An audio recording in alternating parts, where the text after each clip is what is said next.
বৃষ্টিপাত না হলেও নোয়াখালীতে বন্যার উল্লেখযোগ্য কোনো উন্নতি নেই। দুর্গতরা পাচ্ছেন না পর্যাপ্ত ত্রাণ, রয়েছে ত্রাণ সরবরাহে সমন্বয়হীনতাও।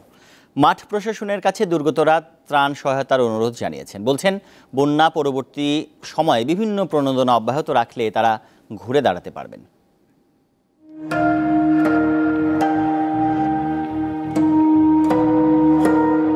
নোয়াখালীর কবিরহাট উপজেলার করিমগঞ্জ নামের গ্রাম।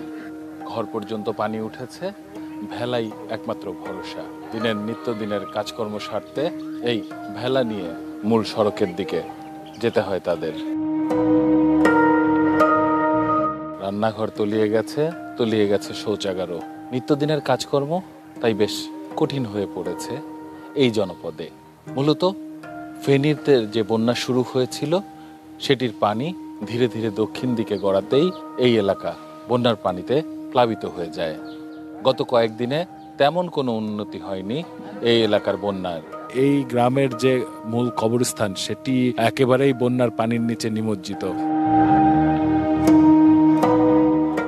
কিছুদিন আগে মারা গেছে, সপ্তাহখানেকের মতো হয়েছে। ওনাকে আমরা অন্তত 10 কিলোমিটার দূরে নিয়ে আমরা ওনাকে মাটি দিছি। যে জলাধার দিয়ে মূলত পানি ফেনী থেকে দক্ষিণে বঙ্গোপসাগরের দিকে যাওয়ার কথা, সেগুলো উপচে পড়ে এই লোকালয়ে প্লাবিত হয়েছে। গ্রামগুলোতে ত্রাণ অনেক কম পৌঁছাচ্ছে, যেটা প্রয়োজন তার তুলনায় অনেক কম। এটা অন্যতম কারণ হচ্ছে যে টিমগুলো ঢাকা থেকে আসতেছে তারা স্থানীয় টিমগুলোর সাথে কোনো যোগাযোগ করতেছে না। এই জায়গাগুলোতে আসলে কেউই ত্রাণ নিয়ে পৌঁছাতে পারেন না, কারণ এখানে এই পথে আসলে আসাটা খুবই ভোগান্তির।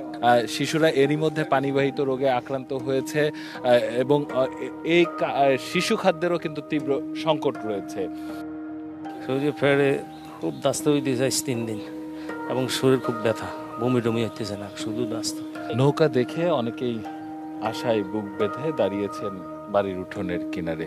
সেখানেও হাঁটু পানি, একটু আশা যদি কেউ এসে তাদের হাতে পৌঁছা দেয় ত্রাণের ব্যাগ।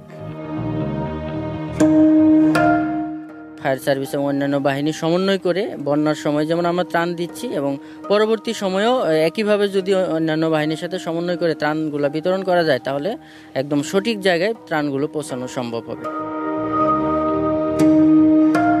সংগঠন যদি নৌকার ব্যবস্থা করতে পারছেন, তখন তারা চেষ্টা করছেন দুর্গম গ্রামগুলোতে ঘাড়ে করে নিজেরা ভেজে ত্রাণ পৌঁছে দেয়ার।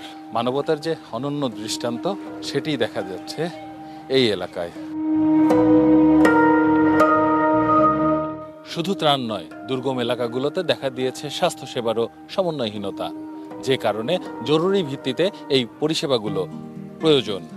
এখানকার মানুষরা বলছেন যে জরুরি ভিত্তিতে এই ধরনের সেবা না দেয়া গেলে পারে পরিস্থিতি আরও ভয়াবহ হবে, আর বন্যা পরবর্তীতে সবাইকে সমন্বিতভাবে আবার ঘুরে দাঁড়ানোর উদ্যোগ নেওয়ারও প্রয়োজন এখন থেকেই।